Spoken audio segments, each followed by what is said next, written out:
अस्सलाम वालेकुम। Nausheen scary stories में अपने सभी सुनने वालों को खुशामदीद कहती हूँ। उम्मीद करती हूँ आप सब लोग खैरियत से होंगे, जहाँ होंगे खुश होंगे और मेरे चैनल की खौफनाक कहानियों को बहुत पसंद भी करते होंगे। आज आप लोगों के लिए मैं बहुत डरावनी कहानियां लाई हूँ जिन्हें आप लोग बहुत पसंद करेंगे। कहानी शुरू करने से पहले आयतुल कुर्सी का हिसार कर लें, हेडफोन्स लगा लीजिए और कंबल ओढ़ लीजिए क्योंकि आज की कहानी है बहुत डरावनी। आज की पहली कहानी अफसल शेयर कर रहे हैं। अफसल कहते हैं, मैं लाहौर का रहने वाला हूँ और आज आपके साथ अपनी जिंदगी की खौफनाक तरीन कहानी शेयर करूंगा। ये कहानी आज से तकरीबन 12 बरस पुरानी है। सर्दी की ठंडी रातें थी। दिसंबर का दरमियानी हिस्सा चल रहा था। दिसंबर की 17 तारीख थी।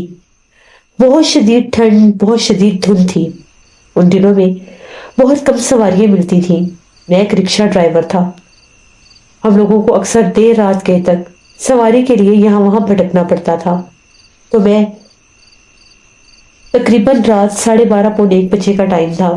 रेलवे स्टेशन वाली साइड से आ रहा था कि शायद कोई सवारी मिल जाए, लेकिन ठंड और धूप इतनी ज्यादा थी कि मुझे कोई सवारी नहीं मिली।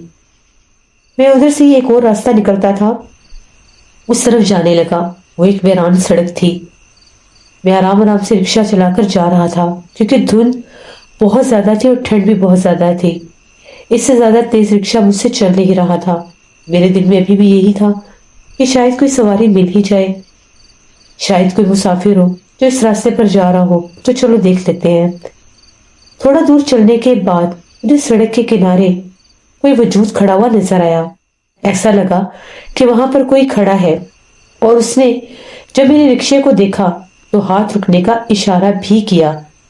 मैं रिक्शा करीब लेकर गया तो सफेद लिबास में एक औरत थी। उसने मुझे रोका और कहा, रिक्शे वाले, मुझे जाना है। मैंने कहा, हाँ बीबी, बताइए कहाँ जाना है। वो बागौर मेरे चेहरे की तरफ देख रही थी। ठंड बहुत ज्यादा थी और उसने कोई जर्सी, कोई स्वेटर, कुछ भी नहीं पहना हुआ था। ऐसे लग रहा था कि बड़ा आम सा लिबास पहना हुआ है। वो कहने लगी, मुझे कब्रिस्तान जाना है। जो ही उसने ये लफ्ज बोला कि मुझे कब्रिस्तान जाना है, मेरे रोंगटे खड़े हो गए कि ये एक नौजवान लड़की इतनी रात को कब्रिस्तान। खैर, मैंने मुनासिब नहीं समझा कि वजह पूछूं। मैंने कहा, ठीक है, आप बैठे। वो रिक्शे में बैठ गई। जो ही वो रिक्शे में बैठी, रिक्शा गैर मामूली तौर पर भारी हो गया। मैंने कहा कि अब तो मैंने इसको बिठा लिया, मैं क्या करूं। मैं रिक्शा चलाने लग गया। धुंध और सर्दी इतनी शदीद थी कि जैसे बरस रही थी। मैं आराम आराम से रिक्शा चला रहा था। 1 से 2 बार जब मेरी उसके चेहरे पर नजर पड़ी, मैंने जब शीशे में से उसका चेहरा देखा तो उसकी आंखें ऐसे थे जैसे मुझे ही घूर रही हों। ये चीज देखकर मैं बहुत ज्यादा डर गया। उसकी खौफनाक आंखें मुझे ही देख रही थी। इस चीज ने मुझे डरा दिया और मेरी हिम्मत ही नहीं हुई कि मैं उससे कुछ पूछूं। उसने भी कुछ नहीं पूछा, चुपचाप बैठी रही। चलते चलते 10 से 15 मिनट हो गए। धुंध और सर्दी इतनी ज्यादा थी कि कब्रिस्तान तक पहुंचना इतना आसान नहीं था। खैर, करते कराते जिस कब्रिस्तान की तरफ उसने जाना था, मैं उसको ले गया। वो कब्रिस्तान भी खासा आगे करके बिल्कुल आबादी से हटके था, एक पुरानी सी जगह पर। वहां पर जाके जब रुके तो कब्रिस्तान के आगे भी धुंध छाई हुई थी, लेकिन उसकी आधी आधी दीवारें दिखाई दे रही थी।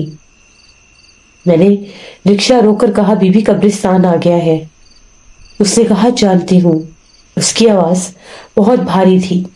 तभी वो मेरे रिक्शे से उतरी और आकर मेरे सामने खड़ी हो गई और कहने लगी, यहीं पर रुको, मैं अभी पैसे लेकर आ रही हूँ। मैं अंदर से पैसे लेकर आती हूँ। जब उसने ये लफ्ज बोला, मैं अंदर से पैसे लेकर आती हूँ, मेरे तो हाथ पांव सुन्न हो गए। मैं खौफ से थर थर कांप रहा था कि ये क्या माजरा है। मैं अंदर से पैसे लेकर आती हूँ। मैं चुपचाप हक्का बक्का उसके मुंह की तरफ देख रहा था। जो ही वो पलटी, उसने जो लिबास पहना था वो लिबास थोड़ा सा ऊंचा हुआ।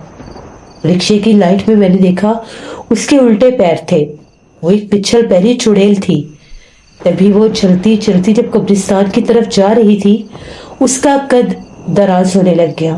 कब्रिस्तान के अंदर जब वो दाखिल हुई तो उसका कद इतना लंबा हो चुका था कि कब्रिस्तान की दीवारों से ऊंचा था। ये मंजर देखकर मुझे एक लम्हे के लिए लगा कि शायद मैं बचूंगा नहीं। मैंने उसी टाइम अपने आप को संभाला, अल्लाह अकबर कहा, रिक्शा स्टार्ट किया और तेजी से आगे की तरफ बढ़ने लग गया। मुझे नहीं पता था कि आगे कौन सा रास्ता है, कौन सी सड़क है, कौन सी जगह है। बस मैं रिक्शा चलाता ही जा रहा था। जो ही मैंने रिक्शा स्टार्ट करके वहां से गुजारा आगे की तरफ, तो मुझे अपने पीछे से खौफनाक चीख सुनाई दी और ऐसा लगा कि जिस तरह से एक बहुत लंबा हाथ, काले रंग का सायानुमा हाथ मेरे रिक्शे की तरफ आ रहा है। मैं और तेज रिक्शा चलाने लग गया। मुझे नहीं पता कि मैं किस सड़क पर जा रहा था। हाँ, मेरे आसपास बहुत बड़े बड़े घने दरख्त थे और धुंध और सर्दी फैली हुई थी। मैंने करीब 1 घंटे तक रिक्शा चलाया और 1 घंटे तक एक काले रंग का साया मेरे रिक्शे के ऊपर ऊपर उड़ता हुआ आ रहा था, जो उस धुंध में मुझे साफ दिखाई दे रहा था। उसकी चमकती हुई आंखें भी थीं। आगे जाकर मुझे कुछ दुकानों के आसार नजर आए। कोई बाजार चौकनुमा जगह थी। वहां पर जब मैं पहुंचा तो मेरे दिल को कुछ सुकून आया। अब मैं अनारकली की तरफ पहुंच गया था। बस वहां से थोड़ा दूर ही मेरा घर था।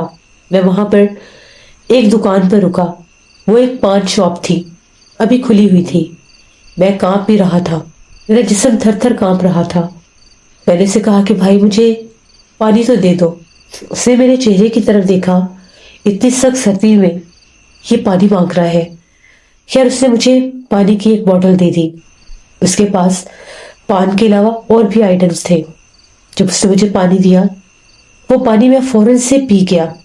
उस वक्त भी मेरी हालत ठीक नहीं थी, आंखें सुर्ख लाल हो चुकी थी।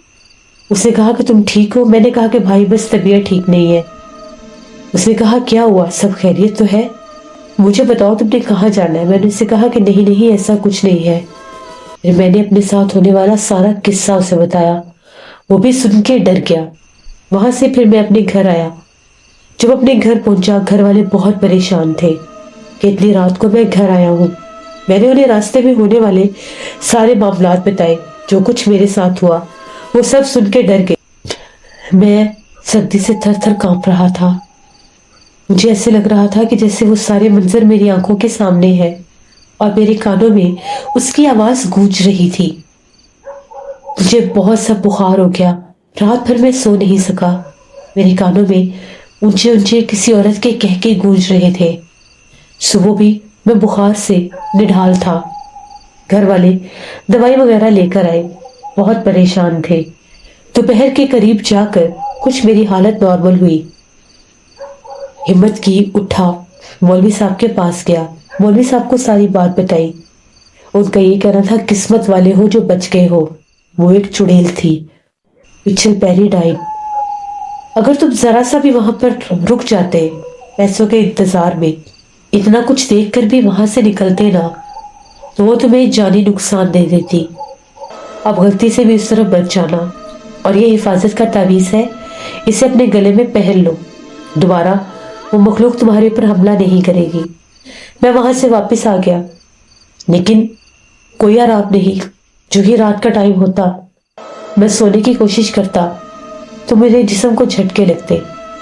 नींद आ जाती तो ऐसा लगता कि कोई बहुत तेजी से भागकर मेरे बिस्तर के पास आकर मेरे बिस्तर से टकराया है। पूरा जिस बेड पर चारपाई पर मैं होता था वो हिलने लग जाती थी। आंख खुलती थी तो कुछ भी नहीं होता था। जैसे ही आंखें बंद करता था, कानों में चीखें सुनाई देती थी। मैं डरने लग गया। जब आयतल कुर्सी पढ़ता था तो चीखें दूर हो जाती थी। जो ही आयतल कुर्सी पढ़ना बंद करता था तो चीखें फिर से सुनाई देने लग जाती थी। मैं बहुत परेशान हो गया। रात रात भर जाकर बैठना, सर में दर्द रहने लग गया, काम पर भी नहीं जा सकता था। अगले दिन मैंने अपने भाई को बुलाया और उसे कहा कि मेरी मदद करो, मुझे किसी आमिल के पास लेकर जाओ। मेरे पीछे तो कोई मखलूक लग गई है और मैं आज सेब सदा हो गया हूँ। फिर मेरा भाई मुझे एक आमिल साहब के पास लेकर गया। वो मोती मस्जिद वाली साइड पर थे। वहां पर जब गया, उन्होंने पढ़ाई वगैरह की। उनका ये कहना था कि वो पिछल पैरी चुड़ैल अभी भी तुम्हारे पीछे है। یہ جو تم نے حفاظت کا تعویذ گلے میں پہنا ہے، شکر کرو یہ پہن لیا تھا، ورنہ اس نے تمہارے جسم میں حاضر ہو جانا تھا اور تمہیں دورے پڑنے لگ جانے تھے۔ پھر انہوں نے کہا کہ یہ جو حفاظت کا تعویذ ہے اس کو گلے میں ہی رکھو۔ یہ 2 تعویذ ہے، ایک اپنے بستر میں لگاؤ اور ایک اپنے کمرے میں، اور ایک تعویذ تم نے اپنے گھر میں یہ ہوا کے اوپر کسی جگہ پر باندھ دینا ہے جہاں پر یہ ہلتا رہے، تاکہ وہ مخلوق گھر کے آس پاس بھی ہو تو گھر کے اندر داخل نہ ہو سکے۔ وہ چڑیل آفت تمہارے گھر کے آس پاس ہی ہے۔ تمہارے گھر کے آس پاس کوئی درخت یا کوئی ایسی ویران جگہ ہے؟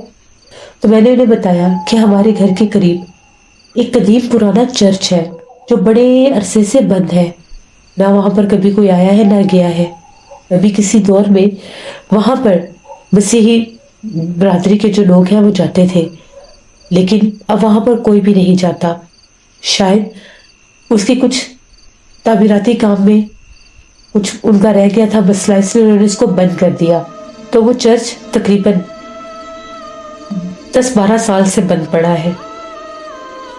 تو ان کا یہ کہنا تھا کہ اس کے آس پاس کے جو درخت ہیں ان کے اوپر وہ مخلوق موجود ہے۔ اس کے پاس سے تم نے شام کے بعد نہیں گزرنا، شام کے بعد گزرو بھی تو آیت الکرسی پڑھنی ہے، کیونکہ میں نے انہیں بتایا کہ ہمارے گھر کے آس پاس کا وہی راستہ ہے۔ جب میں وہ تعویذ لے کر آیا، میرے کانوں سے چیخیں آنا بند ہو گئی، میں رات کو سو سکتا تھا۔ اس نے ڈرانا تو چھوڑ دیا، کچھ عرصہ میں ٹھیک ہو گیا، بالکل نارمل ہو گیا، پھر سے رکشہ چلانا شروع کر دیا۔ ایک رات کی بات ہے، میں رکشہ لے کر آ رہا تھا، مجھے اسی چرچ کے پاس ایک برقع پوش عورت کھڑی نظر آئی۔ اس عورت نے مجھے اشارہ کر کے روکا، مجھے سمجھ ہی نہیں آئی، میں اس کے قریب چلا گیا تو عورت چرچ کے دروازے سے آر پار ہو گئی۔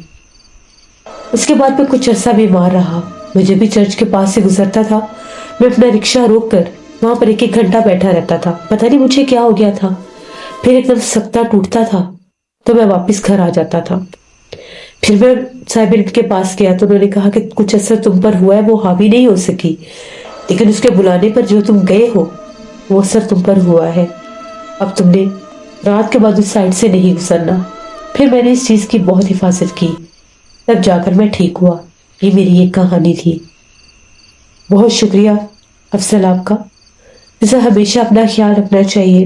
دیر رات کے ویران راستوں پر بچہ، عورت، اکیلی عورت، بچہ، کوئی عجیب و غریب حلیے کا انسان جیسے نارمل انسان نہیں ہوتے نظر آئے تو آیت الکرسی پڑھ لینی چاہیے، اور سب سے پہلے ان کے پیروں کی طرف ہی دیکھنا چاہیے۔ جس طرح سے پچھل پیری کے پاؤں الٹے ہوتے ہیں، بعض اوقات اسی طرح سے جنات کے پاؤں بھی چھوٹے یا جانور نما ہوتے ہیں، تو یہ نشانیاں ہوتی ہیں جو آپ کو آنے والے خطرے سے بچا سکتی ہیں۔ باقی صدقہ خیرات کرتے رہا کریں اور نماز پڑھ کے اپنی حفاظت کی دعا لازمی کیا کریں، کیونکہ جب ہم حفاظت کی دعا کرتے ہیں تو اللہ ہمیں بہت سے خطرات سے بچا لیتا ہے۔ یہ تھی آج کی خوفناک کہانی، امید کرتی ہوں آپ لوگوں کو پسند آئے گی۔ اپنا فیڈ بیک مجھے ضرور دیں، آپ لوگوں کو کیسی لگی۔ آپ لوگ بھی اپنی خوفناک کہانیاں شیئر کر سکتے ہیں ڈسکرپشن باکس میں دیے گئے ای میل آئی ڈی nushinmit57@gmail.com پر۔ اس کے علاوہ آپ لوگ مجھے کمنٹ باکس میں بھی سٹوری شیئر کر سکتے ہیں۔ انشاءاللہ پرسوں پھر ملاقات ہوگی کسی نئے خوفناک کہانی میں۔ Thank you for listening my stories, stay tune, اللہ حافظ۔